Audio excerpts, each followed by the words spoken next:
18. తనతో కూడా వచ్చుటకు ఆమెకు మనసు కుదిరదని నయోమి తెలుసుకున్నప్పుడు అందును గూర్చి ఆమెతో మాట్లాడటం మాను గనుక వారిద్దరూ బెత్లెహేమునకు వచ్చే వరకు ప్రయాణము చేశారు. ఇప్పుడు ఎక్కడికి వచ్చారు? తిరిగి బెత్లెహేము ప్రాంతానికి వచ్చేసారు. తిరిగి మనం ఎక్కడ రావాలి చెప్పండి? తిరిగి మనం ఎక్కడికైనా తిరిగి ఎక్కడికి రావాలంటే తిరిగి మనం బెత్లెహేములకి, రొట్టెల గృహంలోనికి రావాలి, దేవుని సన్నిధికి రావాలి. మనం ఎన్ని తిరిగినా కూడా, ఎక్కడ తిరిగినా కూడా తిరిగి ఎక్కడికి రావాలి?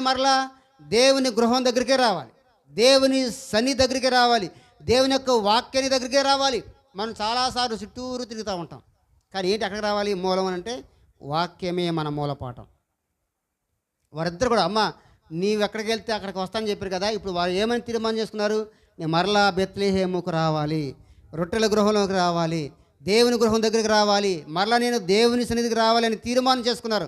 మనం ఎన్ని ప్రయాణాలు చేసినా, ఎంత సొంతగా ఆలోచించినా ఏమవుద్ది చెప్పండి? ఆ ఆలోచనలన్నీ కూడా చెప్పండి మన జీవితాన్ని పాడు చేస్తాయి. కానీ దేవుని సన్నిధికి వచ్చినప్పుడు, వాక్యం దగ్గరికి వచ్చినప్పుడు మన జీవితాలు బలపడతాయి.